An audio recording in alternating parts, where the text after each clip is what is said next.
Hey, I'm Carrie. Welcome back to my channel, or welcome for the first time. All around, welcome. I'm Carrieblogger, a career freelancer on Fiverr.com, where I've been selling as a Fiverr Pro verified copywriter for about the past 7 years. And in today's chatty, unedited One Take Tuesday video, I'm talking about kind of my strategies for staying organized, which seems like a really simple, silly topic, but is actually ridiculously challenging. Because if you are even remotely involved in any kind of freelance work, you know that there's so much instability. This whole work lifestyle thing is just based on managing instability, and you don't have any control really, unless you have retainer clients, about who's ordering or what kind of work they need or how much work they need or how often they're ordering or who else is ordering on the same day, how much time it's going to take. Literally none of that. We got no control, guys. And so it's just really up to us to create workable systems for ourselves that allow us to stay on top of things, create some level of stability. And if you can do that, I feel like that's how you stay sane and you come up with structures that make sense for you. And if not, I think it's going to be really frustrating. And this being organized, having time management skills thing is one of the entrepreneurial skills that I mentioned in a previous Freelance Friday video. So if you haven't seen that yet, please be sure to check that out. And then while I'm already self-promoting myself, I guess I should say, please do like this video if you like it. Don't downvote it if you don't like it. That's a little soul crushing. Just move along. I won't be offended, but be kind. This is free content. I'm just doing it because I like it. And then also if you would subscribe, that would help my little channel grow. And again, I so appreciate you being here, so thank you.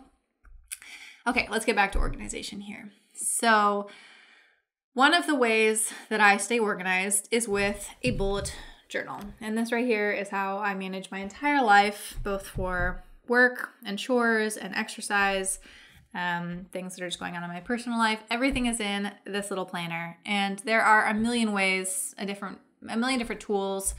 You can buy fancy planners. I build this one myself, and I draw out the layout and everything exactly the way I want it, which is not nearly as creative and fun as you would think it is based on Pinterest, but that's how I do it. It's a time investment to set me up for the rest of the year. Of course, there are tons of digital tools. In college, I used to use digital tools to stay organized. The whole Google Suite thing was my jam. And then I realized that I was actually letting some things take up too much of my mind, because just typing them in or clicking them in didn't give me as much of the memory feel as I needed. Because I'm a really kinesthetic person, super kinesthetic. So just by physically writing something down in this planner, that makes it so much easier for me to allow it to be kind of in the back of my memory. I remember having written it down, but I don't have to be wasting forward mental energy to think, did I do that? Or what day was that on? Somehow writing it down versus typing it really helps me to remember. This next bit is going to sound ridiculous, and I don't know if it's going to make sense to anybody else, but it does make a lot of sense to me. And that is allowing your organized calendar, like I said, to have its own system, and then to not let that take up creative brain space. And this is going to sound so silly, but Carrie of the past is a hero. She's amazing. She's on top of it. She's got everything figured out, and she's always organized and almost always right. I would say she's right 95% of the time. Carrie of this very moment is right 70% of the time. I'm just trying to keep up with things and just kind of floating along. And Carrie of the future is clueless, and we're not even going to worry about her. If you make me predict something like Carrie of this moment, no. Future Carrie, can't trust her. I'm not going to remember in 2 weeks to do something. I don't trust her to do anything. I do trust anything that is written in this book. So when I look at my schedule, I'm not second guessing things. I'm not moving things around unnecessarily. I'm not constantly checking Fiverr again to make sure that I really did get all of those orders into this book, because somehow I have figured out Carrie of 2 weeks ago, we can trust her. This system works for me. And so again, I don't know if that makes any sense to anyone else except me, but it takes so much brain space to have to organize yourself, be fully accountable to yourself, if you don't have a system that you feel like you can really rely on, and if you're constantly second guessing things, messing things up for yourself. Like I said, I don't trust Carrie today to do anything. I just have to follow the set schedule that is assigned to me from myself a week ago. And that's just how it has to go. Okay, moving on to a next point that might be a little bit more tangible. And that is how I decide to schedule things in the book. Again, Carrie of a week ago has got it figured out. And I have this pretty clear kind of concept that has worked for me for years and years. And that is always to write things on the day that I'm going to do them, not the day that they are due. And I've never been a procrastinator of any kind. I'm that obnoxious person who, if an essay was due in 3 weeks, and the next day you come to class and they'd say, all right, well, we have work time today to go over your rough draft. And I'm sitting there like, yeah, I already did it. Not because I'm trying to be show off, but because I don't like things to be out to the last minute. I want to schedule when it's appropriate for me to do it, and I want to get done. And that is my personal time philosophy. So I have the same policy with my bullet journal. And this is the same kind of silly example that I've mentioned at least 12 times in videos so far on my channel. So if you've heard this before, here's a refresher. If you have it and you want more information, you can find tons of other videos on my channel now. I have a very big growing library, so trust me, there's a lot to find in there.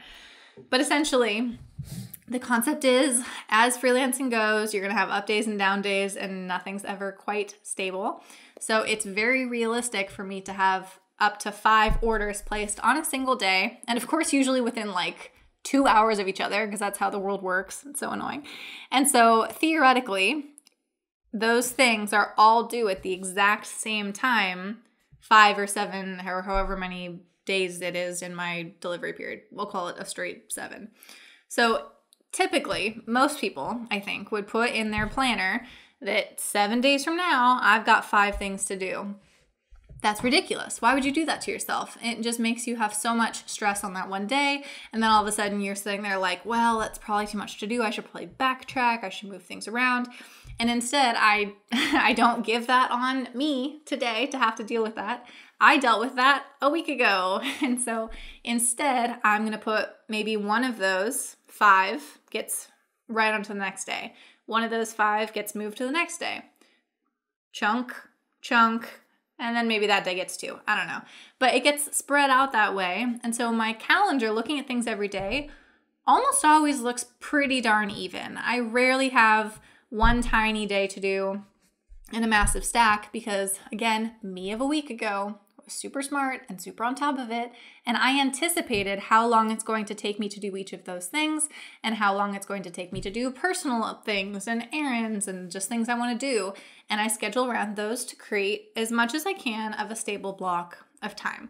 And if I was to follow the typical version of just writing when it's due, of course, things would get way messier, and then Carrie of today would have to do a heck of a lot more thinking. And I would much rather do a lot more creative thinking for my clients and not have to worry with any of that. And you might have heard one thing I said, which was assuming how long it's going to take to do. Of course, that is not a direct quote because I can't quote anything. Movies, jokes, myself, nothing. Never is true. But I said something to that effect. And that's really, really hard to do as a beginner because if it's the first couple clients you have or it's a very different project than you've ever done before, it's really hard to know, well, how long is it actually going to take? And my initial advice, of course, is to just assume it's going to take longer than it will. And then at the same time, time yourself and create like a timetable so you have a pretty fair estimate over the course of a couple orders. That's never going to be exactly right.